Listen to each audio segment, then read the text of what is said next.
we are live on Dream Radio and Underrated TV. Have another special guest here with me. Go ahead and let everybody know who you are. Hey, hello everybody. My name is Mark X. What's going on? Yes. And Happy New Year's. Yes, Happy New Year. Tell everybody what you do. Well, everybody, I'm a rapper. I make a lot of music. I'm a videographer. Dope artist. I've heard of you. I'm a videographer, filmmaker. Hit me up. I'm a martial artist. Yes, ma'am. So you be fighting people? Well, I'm more on the teacher route. Look, but, that's good. Yeah, that's also something that I want to get started once COVID is done. Like, I want to be able to teach more like self-defense courses and stuff like that. That's cool. I'm going for that because I need some type of self-defense. For real, and it's a good workout too. Oh, like, the best workout. I like me and my son would definitely come because I'm trying to get him. Family plan. That's good. Just go ahead and trying to get him in. But yeah, it's like, I don't know, what made you? I know we're here for video, but I'm like when other people you do other things. Oh yes, ma'am. So I'm a mutt. Okay. So what made you want to get into all of that? Being a videographer, being an artist, and doing martial arts. Like, what made you want to do all these things? Well, because I started off I feel like my goal in life is to just learn as much as I can about artistry and how best way to express myself and how to tell stories. I've always been a writer, and I started off with that whenever I was, in theater school. So I was always an actor, but I hated auditions because I felt like cattle. You know what I mean? Like y'all just judging me. Like I just learned this and y'all just judge me on the fly. So I was like, fuck it. I'm gonna produce my own stuff and I'm gonna make my own things and I'm gonna make this happen for myself. And we're gonna put that out there. You know what I'm saying? And you could also put as much black as you want in it. You know what I mean? Exactly. You can put your own culture. Express it the way for your experience. Because other entertainment places out there. But let's be real, and it's anyone's culture, to be honest. Like, it's not even just our culture. When I look at a movie that's depicting other people's culture, it's just like, did y'all get outside input on this? Or did y'all come up with do little research and come up with your own thing? Yeah. So Denzel Washington said it best. It's not about color, it's about culture. Yes. You know what I'm saying? That's what it is. Because so as a videographer, how do you feel about that when you're trying to capture other cultures? Mm-hmm. How do you go about doing that? I don't. I do not. If you ask me for the job, I'm going to show up and ask for the job. Now, if it's something that's not the only cultural thing that I've had that I feel like ties in directly what I'm, doing. You know what I'm saying? And I have done some work with videotaping, police and things like that. Things like police brutality and trying to help spread awareness and things like that. On a social narrative that I'm working on that dealt with incarceration as well as being aware of how the police justice system is so far against us. That's close to me. But if outside demographics were to hit me up, tell me what you want because I want to contribute to the movement. Exactly. Like I'm not gonna create or write nothing. Like Disney be wildin' with that. Like they'll wear a whole low key, no, high key. They do. They be wildin', and it's just like all these TV shows be like written by like 3 white men, and it'd be like, goddamn, that's girlfriends. Like what the hell? Like.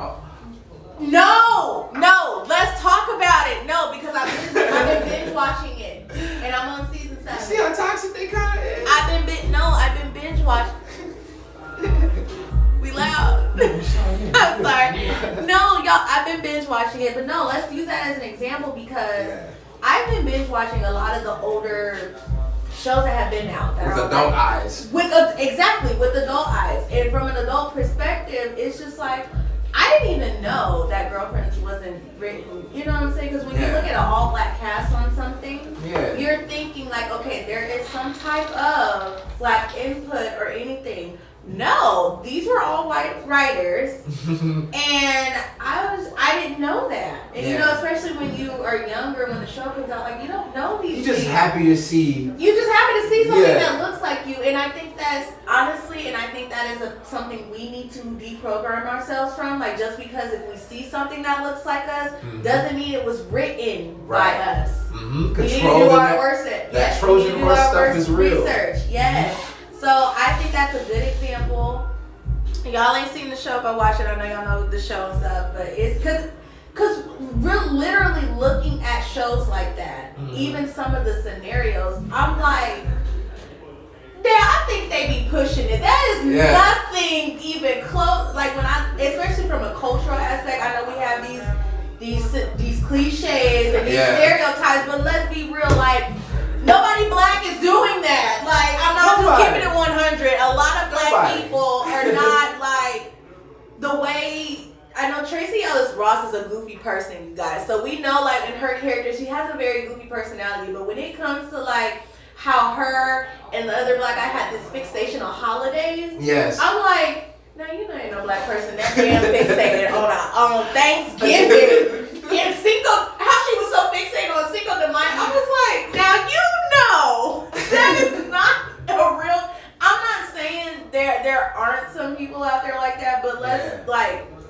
I've been black all my life, and I've been around black people all my life, and we ain't that damn fixated on Cinco de Mayo like that, or any holiday in particular. So it's just like, and it's just so weird. So being a videographer, when you like see things like do you nitpick shows when you look at them too? Oh yeah, I got a diet. No nonsense. No nonsense. Like I sniff it. Like I'll watch it and be like, I don't like it. So like, what's one of your favorite movies that you think is captured, you know, beautifully that you like to see, or something that you could say I've actually in your top 5? Shit, I think Top 5 is a great movie. That's a movie. Top 5. I didn't even know that. Yeah, Chris Rock made a movie with very beautiful Rosario Dawson. Very beautiful lady. Yeah. I love that movie. Absolutely funny and completely hip hop. Right up my alleys. Yeah. But like I say, my top 5 is I like as far as like all movies is concerned, I love Troy. I think that's beautifully shot. I love that. So that's top 5. Troy. I gotta say Training Day. 3. My goodness. Training Day. Classic. I got to. 4, this is not my second now, but like it's on my 4th. Enter the Dragon, Bruce Lee. I love that, definitely. And I say my number 1 favorite movie that changes literally probably all the damn time. A perfect movie. Man, Shawshank Redemption. My mom loves that movie. I don't even know why. I don't even know why either, because it's such like, I don't know. I like, because of my mom, I have grown to love such like older movies, and even some of those are shot beautifully. Even like because technology has changed so much. Actually, my number 1 Coming to America. Yeah, because he was dressed like that on Halloween, guys. He had the what was that? A leopard lion. It was a leopard skin. He had it. Down to the T. I was like, and it's just like some of these old movies, even with the quality, it's just like some of them were still shot so good with the little things that they had. Talent is a motherfucker. Do you hear me? Because think about it, when you compare the movies that we got today, like action movies compared to now, because then you just like, oh my God, you know it's fake. But completely. But now with the technology, I'd be like, oh my God, it looks so real. Now let me tell you what movies I don't like seeing that you be seeing on YouTube and stuff sometimes. I don't care, I'ma say it. But these like, Lord forgive me. But these African movies and these other, for real, y'all see the movies like some other cultures when they do these, I call them like these home shots, because they look like they're shot like homemade. Like they don't take time to edit or anything. Like it's just like, why are we putting this out? So what is your take on like the YouTube series? So like when you see different series on YouTube, how do you feel about for YouTube series, like it depends because like I said, my diet is strong with everything. I know. So I seek out like things that I want to like emulate and stuff like that because everything I watch, listen to or something like that, if I can't learn from it, then I have no traction with it. Like I'll bop my head to it or look at it for an extended period of time to like get what I need to get out of it. But like if I'm not learning to it, then I won't personally like subscribe to it like all the time. Right. And you know, when I come to a good YouTube series, is that like it's either educational, informational, or extremely hilarious. We're either trying, you know, it goes around your take on reality. You can try to learn more about reality or trying to forget it all together. Definitely. So I think one of my favorite type of things are documentaries. I love documentaries. You do? Yes. What's your favorite? Ooh. Actually, that's probably large. What's your favorite topic of like documentary? Like, oh, it could be about anything, to be honest. Like, my favorite documentary of 2020 is Fear City. I know it's about the mob and the mafia and how the police, but when I'm looking at a documentary, I'm looking at it from all aspects. Yeah. You know what I'm saying? Like I even what's the name of that documentary that just came out? And I've been telling everybody to go watch it. I can't remember the name. Lord, what is it called? Documentary about. Now, forgive me if I'm wrong, but to me, it's a documentary of how they take political, mixed it with religion, and like the National Prayer Breakfast. Right. It's almost as if they're like how he says in the documentary how they're using it as a mascot, and how they feel like they are the chosen ones in our government to do these, like make these decisions. And people will use religion to base their governmental decisions. Get out of town. So I swear, they're in one of the things on the in the documentary, what is the country? Syria. Mm-hmm. Their leader over there is making it illegal, and you can get arrested for just being gay because it's not biblically, quote unquote, appropriate. Mm-hmm. They use that as a reason to base their laws. Mm-hmm. And some countries do that. They base their laws off their religious standpoints or the biblical standpoints. And not all the time is it right. Right. Because not everybody, obviously everybody has their own opinion on their own beliefs. But watch that documentary. It's going to change your life. See, now if I was to fall back on that previous question that you had asked as to what got me like sort of like into this and stuff like that. Because, like, just for things like that, like, you know, things like that are going on in the world and stuff like that, and how people react and how they make you feel. Yeah. I appreciate being able to contribute to what somebody's experience could be. Because when I was growing up, we couldn't always go to, like, the movie theater. You know what I'm saying? Right, yeah. So it was a really big deal for me to be able to go to the movie theater whenever I could. So I, to this day, whenever I can, but like whenever I can, you know, like of course I'll buy that goddamn ticket. I'm gonna go through the thing and I'm gonna go ahead and watch it and stuff like that, because those things, those stories, those videos, those whatever you do, those are the things that people get biases off of. That's where they get information off of. That's where they get feelings and stories from. And if I can be a part of somebody's experience to do that, then the work is done. I think and then like I would say, there's always different types of documentaries too. Yeah. There's not one right way to do something. Yeah. You know, and I affirm, especially with being a videographer, I feel like there's not one right way to do that either. Right. You know, so I think it's cool how, you know, you guys can just use just the smallest little shots and make them bigger than. That's media in general. I just feel like how I'm glad you're on the right side of media. I call it the right side of media because I just never will understand how people can just take like this conversation. If they can literally just use one clip of our conversation and it could be blown out of proportion without even seeing the whole aspect of it, you know? And as a videographer, how do you do that when you are filming something, and even if it's just something little, how do you incorporate keeping it to the truth when it's only one small piece, you know? Right. How does that work for you? To make something have integrity, I try to make sure that I get every angle of what is happening in the moment. That's it. You need everything. And you know, and putting in context to make sure some things are like, you know, being put into note. Like for example, when that documentary work I said earlier about like, you know, police and what have you, you know what I'm saying? There was a lot of live interactions, a lot of live things going on. Sometimes some conversations were warranted, other times they were not. Luckily for me, it's not up for me to decide whether that was had integrity or not. I had a mic. So, everything the police said. Now you can hear what they're saying. And just in case it was too low, I just hit that audio thing right up there.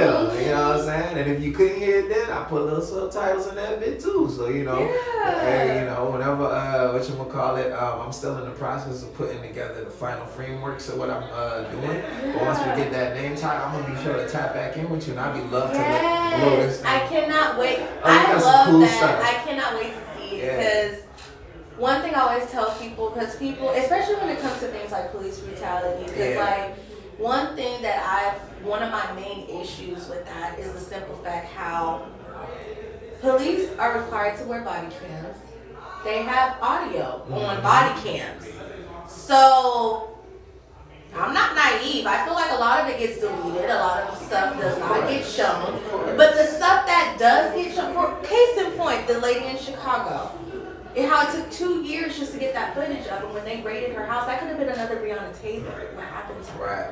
And it's just like, so you have this on your body cams. You see the mistakes and the wrongs that they're doing. Like, when you have your own proof that you did something wrong. And they're really good cameras. And they're very really good cameras. And then when they're moving, you're getting all angles, you're getting the audio. So it's like what they did is wrong. And so if we see the evidence, you have the evidence which is on your own personnel. Why is no one still being held accountable? Make that make sense.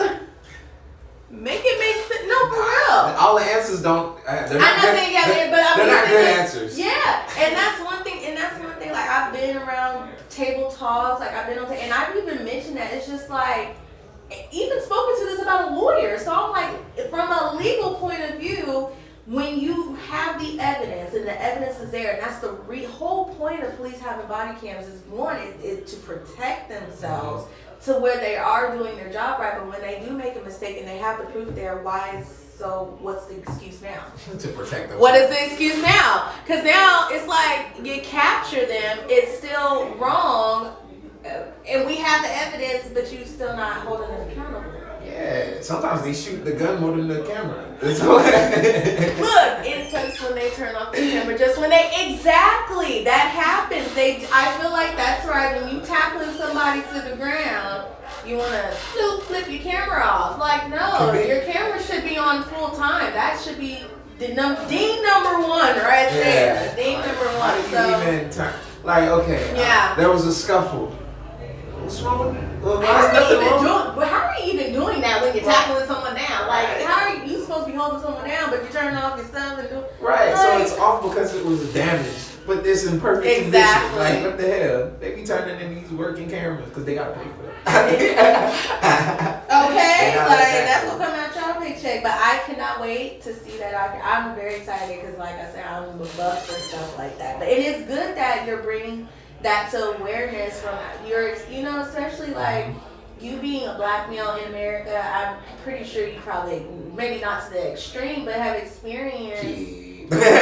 Oh, well, I don't know. I'm from Louisiana, where Me too. So that you were oppressed as well. I ain't been tackled down. Like I've been arrested before. We got our freedom papers. But I ain't been tackled down. No, but I get it. But I can honestly say, being a mother of a son, a black son at that is one thing I do worry about. And he's 10, but he's tall for his age. He's not as big as me. So it's easy for someone to mistake. That's the Louisiana genes in him. No, that's his daddy genes. His dad's like almost 7 feet tall. And he's also from the boot? No, Kansas. I had moved to Kansas when I left Louisiana. Oh, well, they still eat cornbread up there. Yeah, they do. They still eat cornbread up there. That's all good. I think that's so cool. So, like, you also being an artist, do you shoot your own music? Like, are you able to, shoot your own music videos and things like that? Well, right now we're getting things established at our team and stuff like that. Yeah. So what I first want to do is in the inside look. Yeah. What I first want to do is I want to get the team established with some visual representation first and get everything moving underway with that. And then I kind of want to focus on myself as I go forward with that initiative, because while I do appreciate my artistry and everything like that as far as being visually represented, to a degree, it's very therapeutic for me to be in a, more of like a videographer director position at points. Yeah. Because, on a more esoteric level, what I'm saying? I'm an artist. Yeah. I'm an artist first and foremost, you know what I'm saying?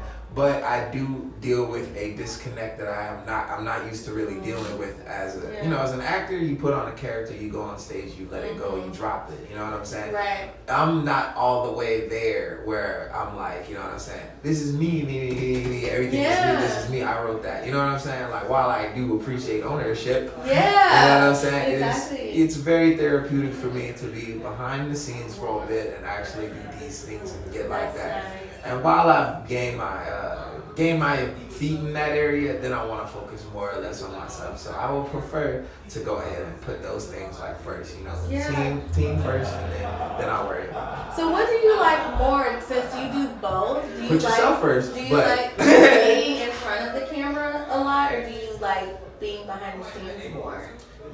I realize there's almost no difference. Like, I love them both as much. When I was growing up, I'm no stranger to being on stage and stuff like that, but there is some things that come along with that I am not particularly fond of, and you know what I'm saying? But those are things that I'm free of behind the camera, you know what I'm saying? Like, like when you, like this one used to get me through like big performances and stuff like that. Whenever I have like a monologue or something like that, I look out into the crowd and it's actually black. I don't know who made this rumor up. When I look into the crowd, I'm gonna go crazy. It's darkness. You know what I'm saying? It's darkness. So really, what you have My heart would be pounding. It's a sea of darkness, but you have to be able to look into that abyss and find you inside of it and speak to yourself. And you have to trust in the light that comes back out of it. And the camera is the exact opposite. Light comes out of it, and inside of it, it's nothing but a dark circle. And I think in Latin, camera translates to dark chamber. So being behind the dark chamber. See the knowledge here. Yeah, being behind the dark chamber, if you will, is another viewpoint for me, because I appreciate that. You know what I'm saying? So that's why I internalize it, and that's why it feels good. Yeah. So when you're working with other people, how do the challenges differ for you when it's on camera versus off camera when you're working with other people?